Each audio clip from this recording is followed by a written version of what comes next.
Next week's presentation, very interesting presentation. Steve Balfour, Looking Forward. As President Balfour starts his final year as president, 4 more years.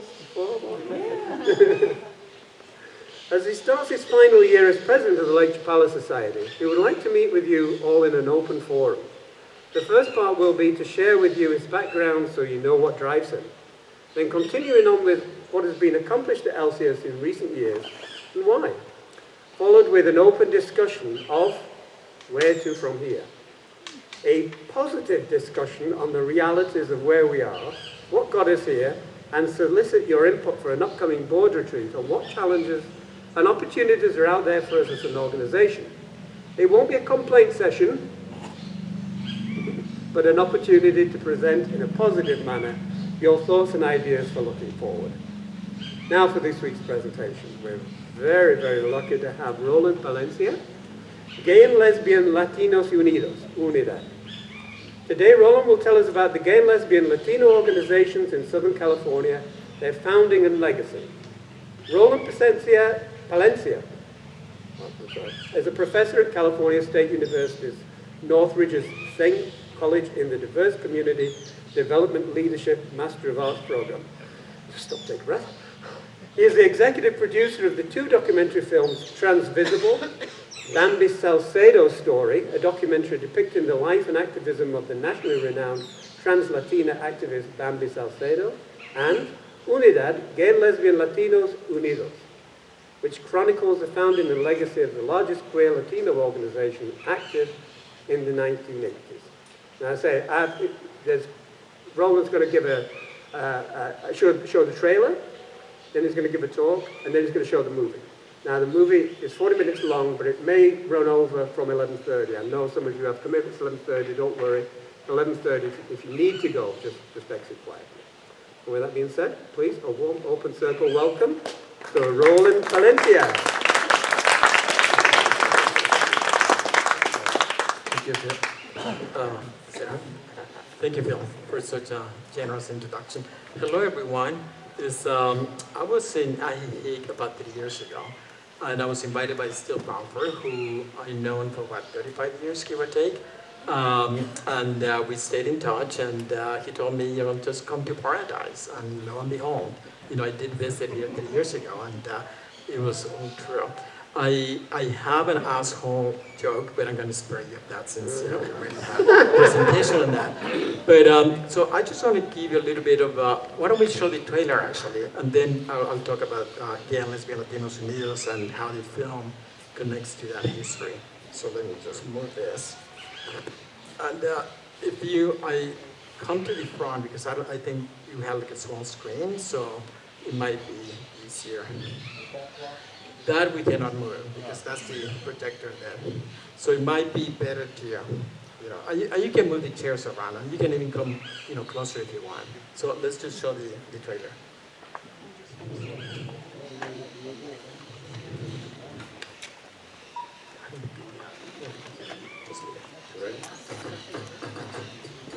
My name is Veronica Flores. I'm Luis Jacinto. My name is David Gonzalez. Geneva Adelina Fernandez. I'm Lidia Otero. Roland Palencia. Laura Esquivel. My name is Rita Gonzalez. I was born and raised in Guatemala. Both sides of the family were from Mexico. Monterrey and Zacatecas. I was born and raised in Chile. I like to call myself Chicano. Chicana. I'm a Chicana lesbian from Los Angeles. We didn't have spaces where we could come and speak our minds and organize. Gay organizations were mainly run by white gay men. I wanted to have a group that would have all those components in it, political, the social, the cultural. We wanted to have a space that did not exclude ethnicity, that did not exclude race, that did not exclude women, immigrants, people who spoke a different language, not because we wanted to isolate ourselves, but because our needs and concerns were not being addressed. It was this family of other queer Latinos, gay men and lesbians. When most women walk into a space to work with men, we hesitate a little. I didn't get that when I walked into the Glue meeting. If we wanted to take money and go and do a retreat that was just women, the men were supportive Do what you need to do. We embraced a lot of the same culture, and I loved the Medicu. They were good to me. We were all supporting each other. We would be there on parades for the farm workers, labor unions, marching as gay Latinos.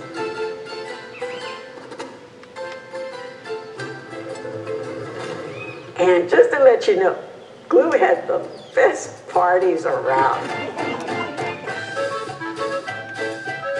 I love those beer bus because I could just go around and flirt with everybody. They call me like a captain.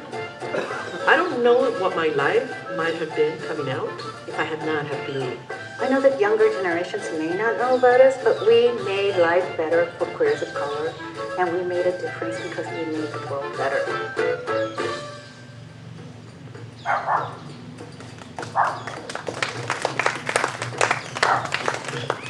Hallelujah.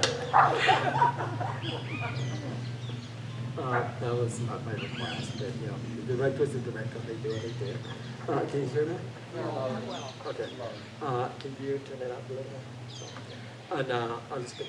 So I just want to give a little bit of a historical context of the organization and a little bit about the film, and then we're gonna show the film. The film is 40 minutes, so it's what is called a short in the in the world of documentaries. So Gay and Lesbian Latinos Unidos, and that's the full name of the organization. It began as Gay Latinos Unidos, so it was a predominantly male organization, and it was founded in 1981. Within 6 months, because there were many women coming, into the meetings and the support groups and so forth, we immediately changed it to Gay and Lesbian Latinos Unidos. So that was 42 years ago. So you're going to see some pictures, we're pretty young and beautiful and what have you. And, but it was interesting because most of us were in our early 20s. And I was like 22, 23. And the elders were like 27. Like they knew it all. They knew it all, and they were like our guiding, like our North Star. Those are the people that we paid attention to. And and the genesis of the group is that this was in 1981, and this was, for those of you who know a little bit of history about, the gay LGBTQ movement, even though there was a movement before Stonewall in 1969, the Madison Society, the Daughters of the Lights, and so forth, in the 1950s, it really was not taking off. It was kind of underground. And this was during the McCarthy era, so there was a lot of hesitation to be on the surface and to be open and to be certainly what people would later call out of the closet. But 1969, June, I'm going to say 29th, 1969 changed all that because of the Stonewall, what people call the Stonewall Rebellion. But it was actually a riot. It was a riot that happened at a bar called Stonewall. And I believe it's a Greenwich Village. But anyway, so what had happened in that bar had happened in hundreds of bars, thousands of bars, all throughout the United States, for decades and decades. And what that meant was the police will harass the patrons, just kind of like their entertainment. They will handcuff the gay men, the lesbians, anyone who was cross-dressed, what have you, who didn't look the stereotypical female or male identity. And, many times their names were actually published in the local newspaper. And many people committed suicide. So people were very guarded about their identity. And in some ways, it was kind of brave for them to go into spaces where, people were, I would say queer. I know that word is insulting to some, but, it's more and more in use. And we don't have to do the whole alphabet soup kind of thing. So, I will use that interchangeably.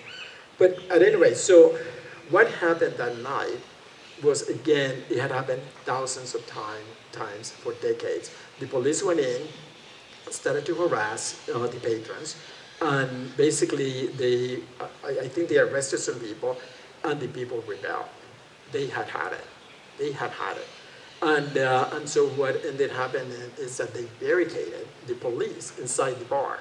So for once, the police were jailed, so to speak, and the protesters, the patrons, were the ones who were basically the, I don't want to say aggressors, but they were the ones who were, they had the situation in their hands. So they started to throw rocks, all kinds of objects, and what have you. And so that happened one night. And then they called for reinforcements, and then, people went away, like at 2 or 3 a.m., and, trash cans were set on fire, you name it. And then so people thought, okay, we're done. Well, it happened again the next, the following night. And it happened the following night. And I think it went on for like 4 or 5 days. So this was completely out of the norm, in terms of the response from the patrons who were being constantly harassed. And that just, all of a sudden there was a new generation of, gay people who say, we're just not going to take it anymore. And this is the, the age of the new dawning as far as, dignity, respect, and, and having the beginnings of a more, just, how to say it, much more open and much more aggressive, civil rights movement. Now, this is in the context of what was happening with the feminist movement, with the, African American civil rights movement, with, some, kind of like, people were waking up that there were some clearly distinct minorities. The African American movement obviously was the predecessor. I mean, that was the blueprint. And without that blueprint, I don't think the gay movement would have gone as far as it has gone, even to this day. And, certainly the blueprint of the feminist movement. So it's really important to acknowledge those legacies, and it's not to say that we as queer people don't have our own history, our own struggles, but clearly, we borrow, many of the tactics and strategies, from those movements. But also, many of the early, we're going back to the 1950s, Harry Hay, were some of the other people, Jim Kepner, and some of those people, if you're in LA, you might recognize some of those names, and many other names that I don't recall. They were members of the Communist Party USA. And and that's obviously now it's a closeted legacy because no one wants to acknowledge that, some of the genesis of the roots of the queer movement were actually individuals who were involved in Communist Party USA. Now, at that time, it was an organization that was probably an alternative, given the McCarthyism that was going on. So, so all this mix. So in the mix of all this, here comes 1981. And there was a group of people in Los Angeles who felt that they were not represented by the feminist movement, the gay movement, or the Latino, Chicano, movement.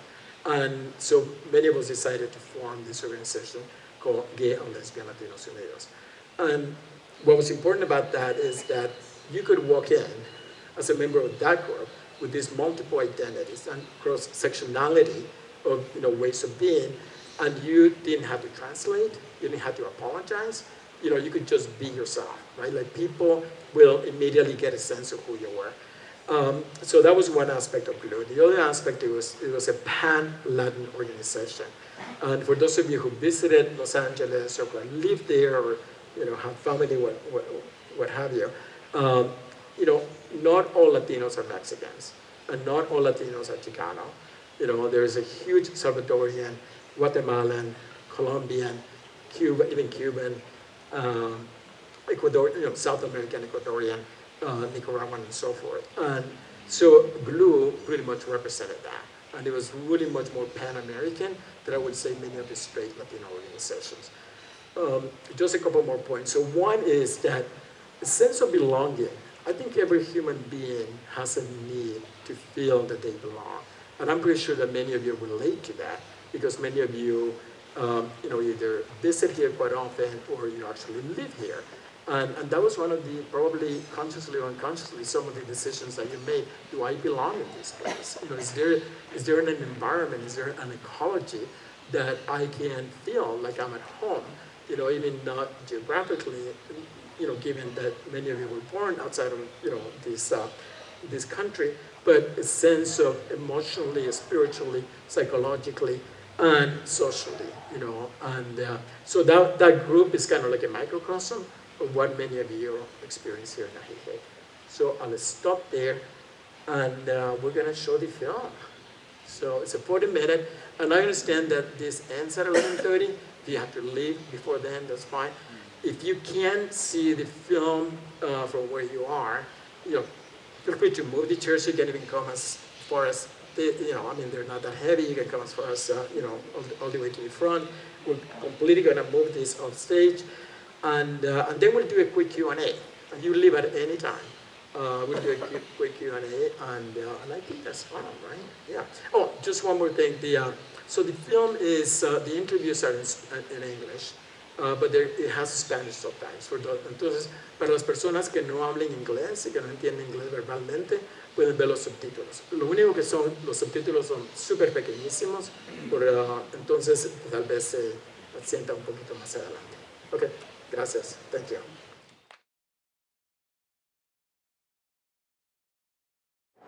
Yeah, so we're going to have a brief Q&A. So any questions? Yes. Raise your hand. Yeah, go ahead. You can speak loud so we can. I'll use my teacher voice. Your outside voice. Thank you. This is a great historical marker to put down. And I just congratulate you so much on what you put together here. And it will last forever.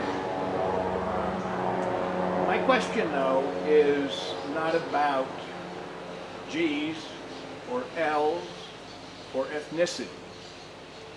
I identify as a heterosexual male, but I'm confused. I don't know how many people here have seen Lady Chatterley's Lover on Netflix, or watched The Crown season 4 and saw Lady Diana, but that star is a person called Emma Corrin, and she came out last year as non-binary, and I don't have a clue where in the alphabet soup non-binary is. Can you enlighten me and perhaps others as to what's going on? Yeah, so one is, before I answer your question or provide some comments, just one more thing about the organization itself is it was very, very uncommon for gay men and lesbians to work together. Very uncommon. As a matter of fact, Los Angeles has a very polarized history, between feminist lesbians and, mainstream gay men. And GLU was one of the, the acronym is GLU, so kind of makes sense. It was one of the first organizations where that co-gender collaboration, not only it was encouraged, but it was like we absolutely wanted to make sure that the organization was never without female leadership. And that in itself was a breakthrough that I think people throughout the movement, obviously in Los Angeles. And that was not automatic. It was not happening all throughout the U.S. So there was something in the, in the salsa in LA that made this happen somehow. So, I think that the best way I can explain it is that, especially in Judeo-Christian societies, there's this male, female, very binary. In many of the societies, especially if you study the Americas, there was a range. There was a range. And basically people didn't necessarily have, transgender or non-binary labels, but there were people who were like two-spirited people. There were shamans, there were, they dressed very differently from the quote-unquote norm, and they were just part of the ecology. As a matter of fact, there is a town in Tehuantepec, it's called Juchitán in Mexico. And as soon as they see that some boys might not necessarily fit the so-called norm, the parents, many of the parents actually encourage the kids to develop their gifts, and also their their senses of being in this spectrum of 100% male, 100% female, as far as identity, not necessarily sexuality. You could include that, and there's a difference between gender identity and sexuality. And these are called muches, M-U-X-E-S, which is kind of like a bastardized term for mujer. So, they're called muches. And it's a very, very ingrained culture in the Zapoteco culture in Juchitán. So if you just Google Juchitán, muches, M-U-X-E-S, you're going to see a lot of videos. And actually, there was a Netflix documentary about an hour about muches.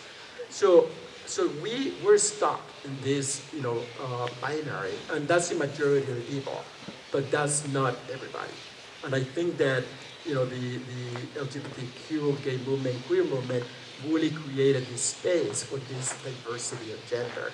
And many countries are actually accommodating to that, And for those of us, I was raised very Catholic. I went to Catholic schools, I went to Salesian boys, boarding school, and so for me that was like, I'm gay but I'm male.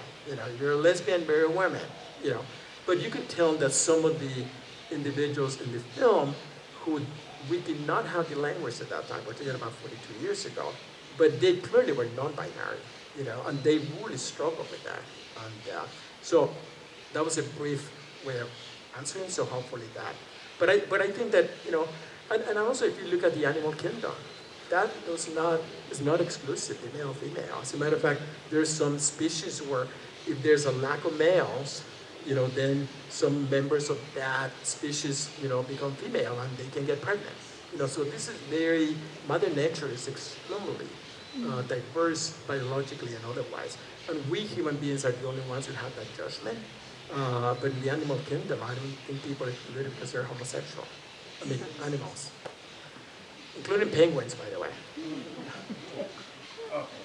Did that answer your question? It gave me a good start. Okay.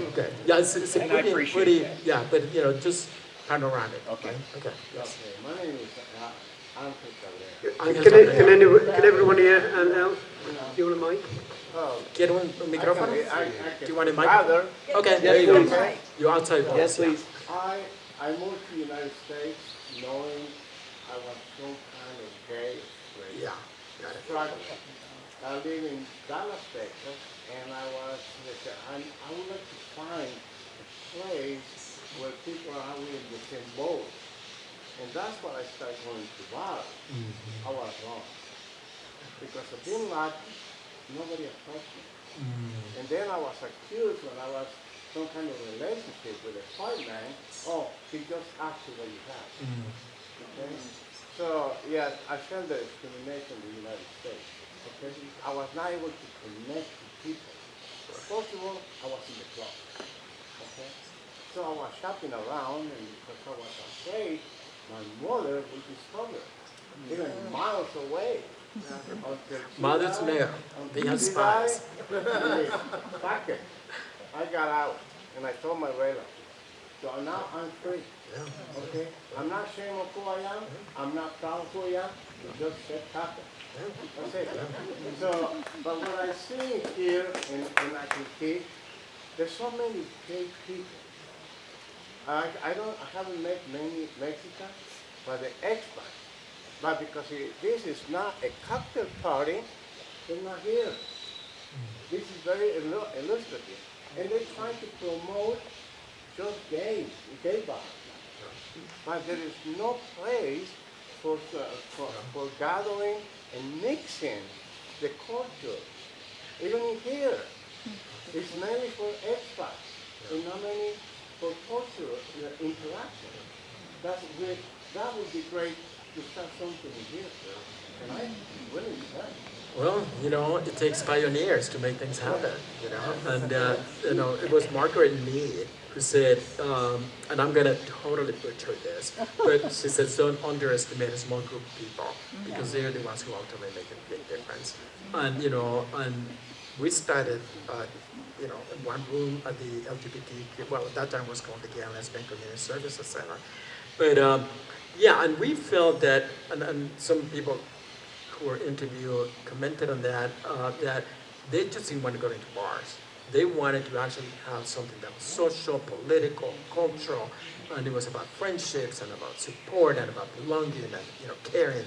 And, all those values that really make life work, and I think that that's, Now, the organization went on for about 15 years, and the primary reason, in my view, two reasons why it kind of, vanished, not vanished, but, it ended is, one is it was an all-volunteer organization, and it's really, really tough to maintain that, to sustain an all-volunteer effort, for so long. And there was no funding. Now many of us, I've been in philanthropic community, I've been a director or, philanthropist and so forth, but at that time we did not have that access. And so there was no funding for that kind of effort. Ironically, there was funding if you're dying, which is, obviously that was so critical and, and thankfully there was funding for that, but not if you wanted to create a life, so it was kind of ironic. That was one of the reasons. It was not a sustainable effort because, we couldn't hire an executive director, we just didn't have the money or the resources or the connections. The other one is HIV and AIDS. It's like, many of the young people that you see, they're no longer with us. And pretty much the only men who are around are the men who smoke. And, where all the pictures, the background pictures, they're no longer, people, their lives being cut short, in their mid-20s, early 20s, late 30s, and so it's like a lot of could have beens, right? But GLLU ended, but those leadership, that experience continued. We became leaders in communities, nationally, and in all kinds of areas, healthcare, philanthropy, you name it. So, yeah. But I would like to get that mic. Oh. And thank you for staying. I know some of you have commitments. Where can I take that copy of you? So we're still in film festivals, but I got approached by Diana, where's Diana? And chances are that it's going to be shown at the International Guadalajara Film Festival or some festival that is happening here in Latvia. So, but you can go to learn about the film, and the trailer is available in www.unidadmovie.com. So unidadmovie.com. Unidad movie is one word. Yeah. But the actual film, and just really briefly, we're in conversations with a distributor, and if we actually able to strike a deal, so to speak, it will be available, to everyone. Yeah. Hi, thank you very much for the film. Thank you. And so Roland, and I don't know your name, but yeah. My question is, well, first, Can you speak into the mic? Speak into the mic. Okay. First, I live in Vancouver, and I've been part of the women's movement for a long time. So while I was watching this documentary, I was remembering many things, and the similarities between Mexico, Canada, and the United States in terms of activism for so many, aspects of oppression. And so thank you. And I would like to see when this is distributed, if we could have it in the archives of the feminist newspaper of Vancouver, that is called Kinesis. So, however, I would like to get more sort of here in Chapala, in all this region. I was curious as how is that you thought about bringing this documentary here. So you said to someone, but my question is like, what, or who knows here, what is the kind of gathering or a space for LGBTQ, 2S, blah, blah, transgender. The alphabet people. Exactly. Here the rainbow people. In this area, because I am in a same-sex relationship, and I have friends that are coming soon that are gay couples, and I sort of would like to know whether there is, people who are organizing something. Here in yes. Yeah. Not just because of activism, but also because what we were saying about creating spaces that are where we feel at home and not invisible in the binary world, right? So, do you have knowledge, or can you direct me with someone? You know, I think this is your group, and they will know more than I do. I don't live here. I'm just visiting. I don't live here. I am just visiting and considering. Oh, okay, got it. Yeah. So I won't know specifically, what is being done.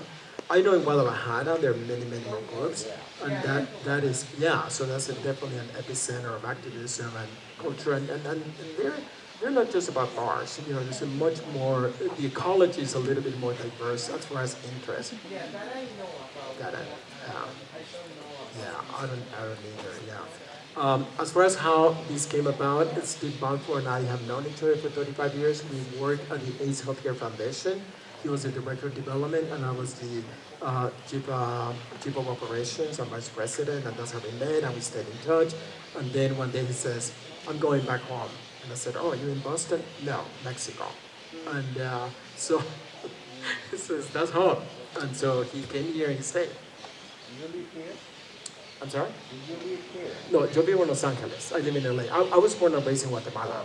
I was born actually between Belize and Honduras on the Atlantic, on the Caribbean coast. Yeah, so maybe one or two more questions, because I know. Yes? I'd like the mic. Mike, she wants a mic. No, she's first. Yeah, let her do it. Go ahead. You know, I don't really have a question, it's more of a comment. I spent my career teaching, and a part of teaching I taught an alternative high school. And the students who do the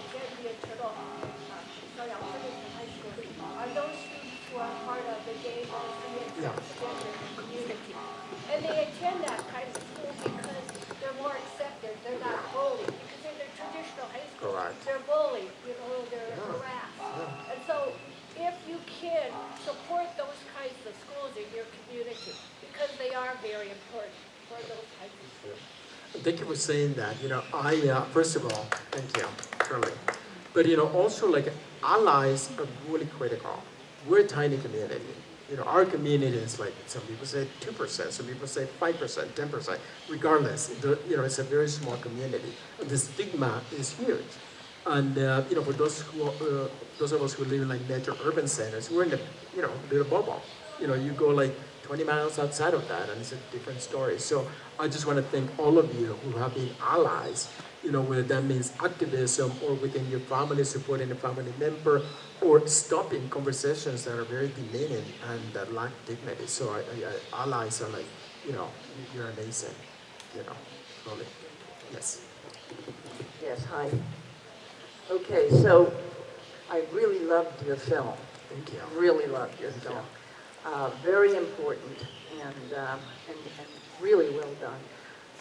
I've seen a lot of historical films for the gay and lesbian alphabet, over the years. And this was so much more inclusive of the women in the community. And you do raise that and how rich that could have been for your community. And AIDS did, bring us together better because we were the caregivers. Yes. And that's universal. So your film really is showing. It's wonderful that you have the Latino community as the focus of this. But I think that we could probably take that into. This is a big movement that you created, and it lasted for 15 years, which is something. It continues. It evolves. The organization is no longer, but. No, but nothing is the same as it was. And if it lasted into the 90s, excellent, because nothing lasted anywhere. And I was in Massachusetts, I was in the Houston, Texas area, and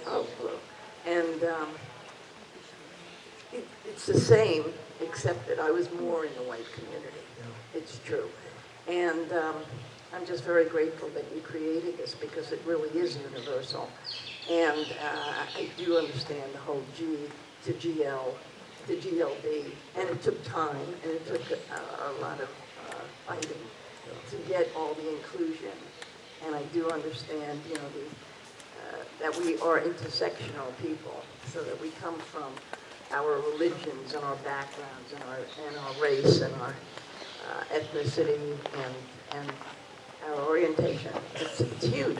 So thank you so much. There's so much to be said for it. No, I think that was very unique, and it's interesting because, you know, I can't speak for the women, but we wanted to have majority female voices, you know. So there were 3 men, yeah, I think it was David, Lewis, and myself, and then there were 5 women, and because we wanted that to, you know, to really be a strong message that is so critical, and you see the shift. I mean, a lot of organizations are now being led by women, and we were the pioneers in that. And the way the women tell it, you know, again, I can't speak for, but they were like, we have never felt this accepted, even after Peru, even going to other organizations, where they were always questioning and undermined, you know, and in some cases harassed. So thank you for that. ¿Alguien en español? Una pregunta en español. La traducimos, we'll translate. Sí. Cuando nos inviten. Yeah. Sí. So, when are we going to Oakland, California? Which is not too far from LA. It's about an hour flight. And, you know, I said, as soon as you invite us, we'll be there. Yeah, hay necesidad de ese tipo de organizaciones aquí, porque una vez conocí a una lesbiana y me dijo, ¿dónde puedo conocer más lesbianas? There's a need for those organizations here because I met a lesbian. He said, where can I meet more lesbians? Because, you know, yeah, I mean, thank you so much. And you've been extremely patient, and I know you have a lot going on. So very, very grateful. And I'm going to stick around, so if you have any other questions, you know, I'll be available. Excellent. Thank you very much. Thank you. Thank you to the audience. Thank you.